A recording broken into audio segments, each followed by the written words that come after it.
Hello, this is Max Drake. I'd like to talk to you about a couple of workflows that I've been working on, and I've been finding them quite productive. First of all, I have got some folders, and the folders are bugger.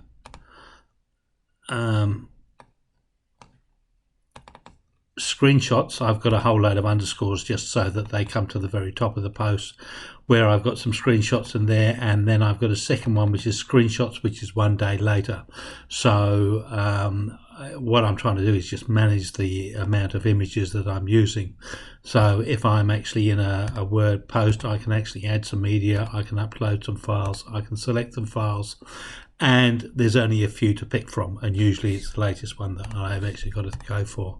I've got another little work automation using this tool, which is there's a free version, Automation Workshop, which deletes the screenshots from yesterday. So if I actually just go in and just look at those two, so the next day, so that's from yesterday, or the ones from before, that's that. If I actually just run that, and then I just flick back into there, you'll see that it's now empty. And then what I do is I take the ones from today and then I just move them over to the yesterday's subdirectory, and so today's one's empty now. So if I go through and take a new screenshot, of which I'm using Greenshot to actually do the images here, it does a capture. I can actually do some markup here if I want to do some of that. As soon as I save it, it goes into that directory there. So if I come back into WordPress and I want to upload an image, it takes me straight to that directory. There's only the one there. I can grab that image, bring it in, bang. So it's actually a clean way. I've actually found this so much easier to actually manage images into WordPress. The other workflow that I want to use, so sorry, just going back to the Automation Workshop. So those ones I actually did have on a schedule, and if I just go and edit the task there, the task trigger was when any user logs in.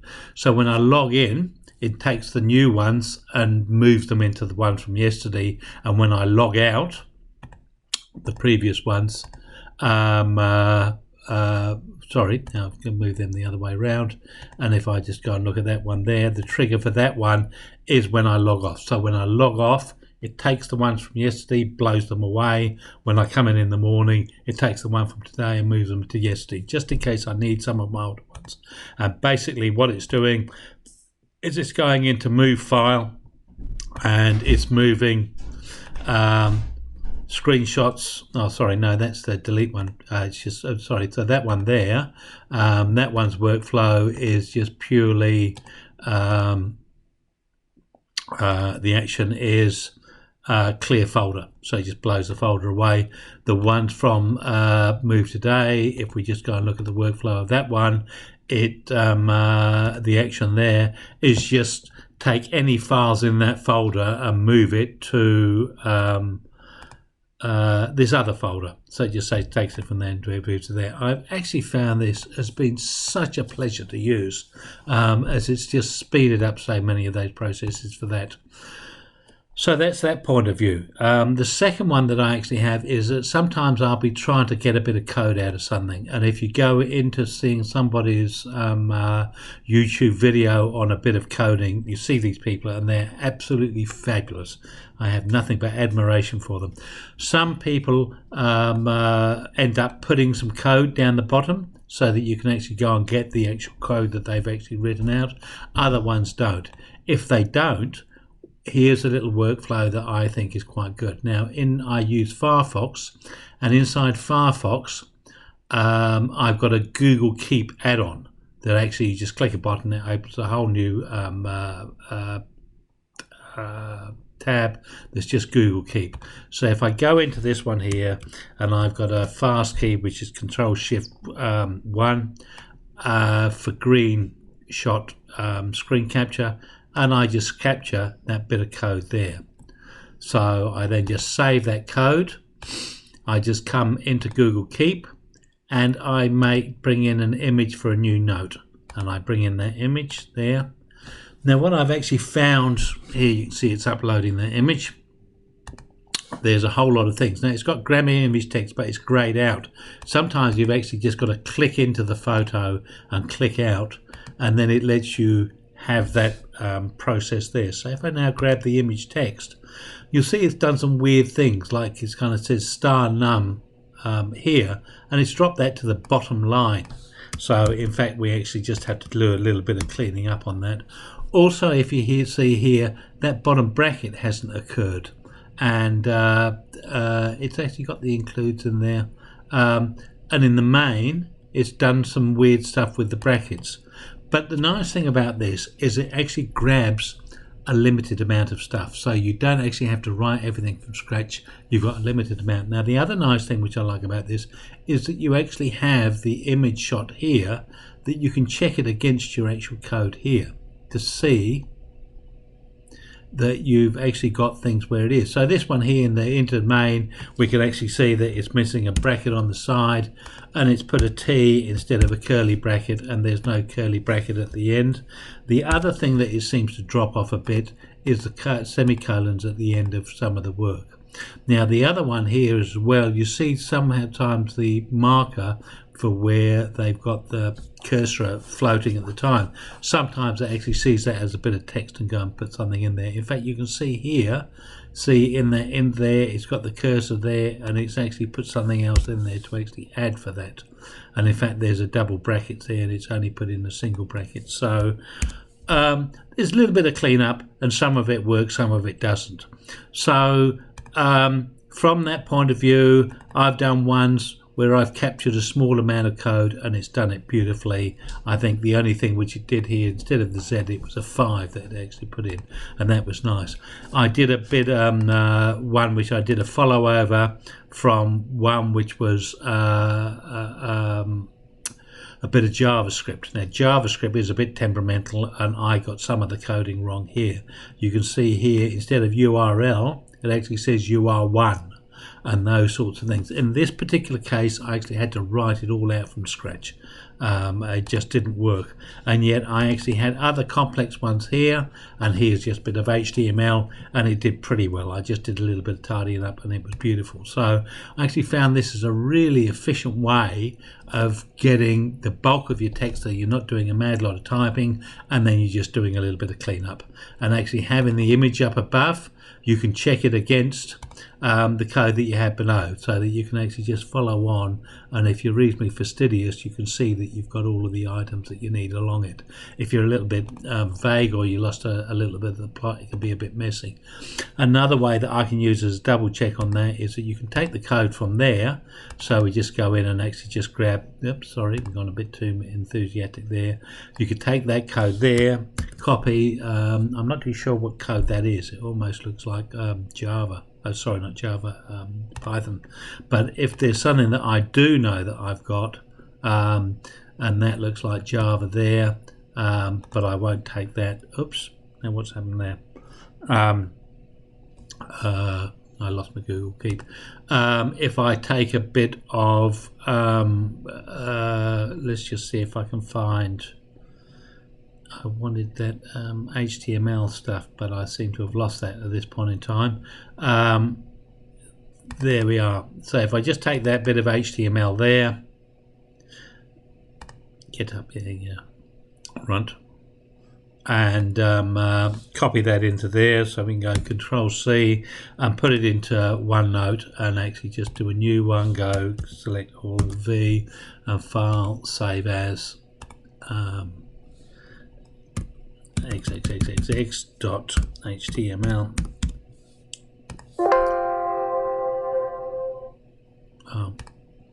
Irritating that is.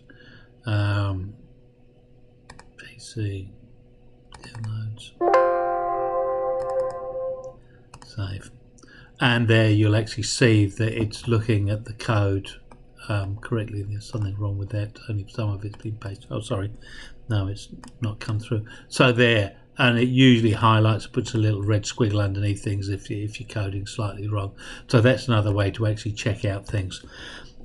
in regards to that, I just want to talk about this bit of code here, which was from a tool that I saw an interesting video on, which is PyWing Context, and that there I saw this guy's video, and he does things with videos and uses this.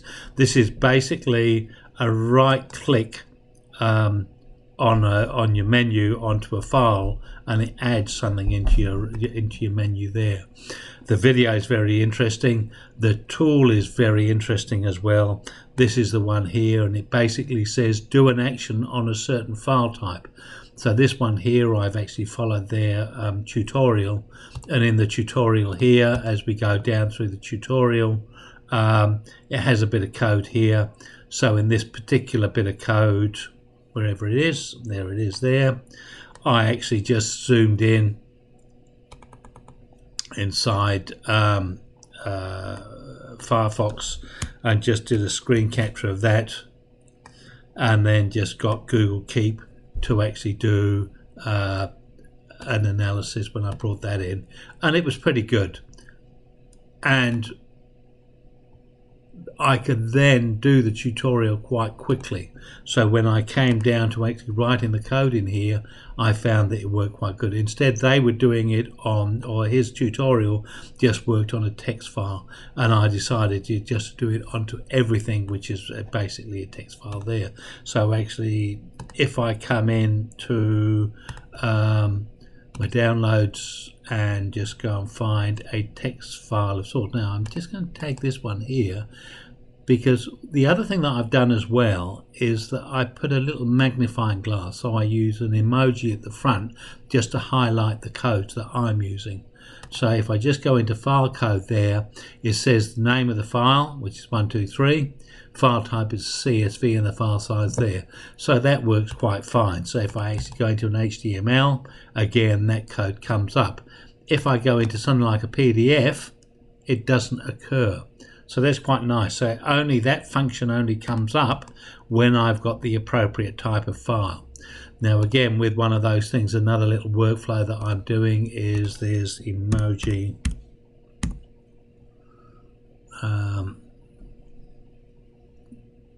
emojipedia.org, enter. And what you can do in emojipedia.org, unfortunately they don't come out that pretty, and we just go dog and go search, and we can kind of get a guide dog. In here you can actually, it doesn't seem to give anything good on that one there. Let's go for dog face. And what I find now is one of the handy things that I'm doing is,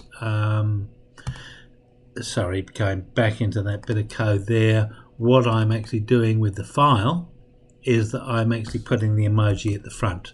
In Windows the emojis come out as black and white, so you don't get the color of them, but it does stand out. So if I actually just go and go file save, let's just save that there.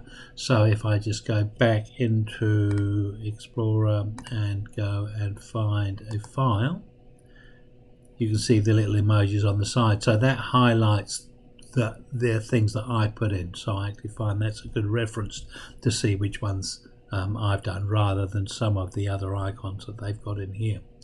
So with the, and that's disappeared now, that pie menu. The pie menu one is pretty cool. Unfortunately the tutorial is very limited. Online data for it is limited. This guy here does amazing things with videos and video file type things. The other power with that particular tool that I find really interesting is let's go back to front.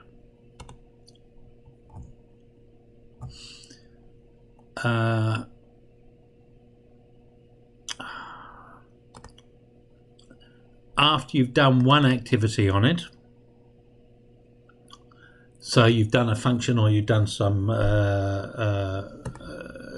control on something, You can then run something else afterwards. So if you've done a whole thing where you've modified a certain file into a different file, so you converted one file, and this is what they were demonstrating, they'd have one video file type and they'd change it to another video file type.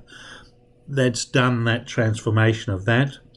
You can then take that file and go and move it to another directory, so that, you know, if it changed it from one file type to an AVI type file type, you take the AVIs and go and move it there. So this, what I thought was nice from a point of view of an automation process, is that you can do one lot of activities on a certain file thing, and then you can do another one. So that's quite nice. Now, in the post that I talk about here, one of the things which I also talk about as well is there's a tool called Batch Run, and I talk about it in one of my other posts as well, is that will actually do a little bit of an automation of the old batch files and the old DOS, and it'll automate that sort of process a bit more by letting you do some pull downs and things like that. But what it means is that you can set up batch tools as well using that tool, so they can do the follow on from the initial start from here. I hope this has been of interest for you, and thank you for watching.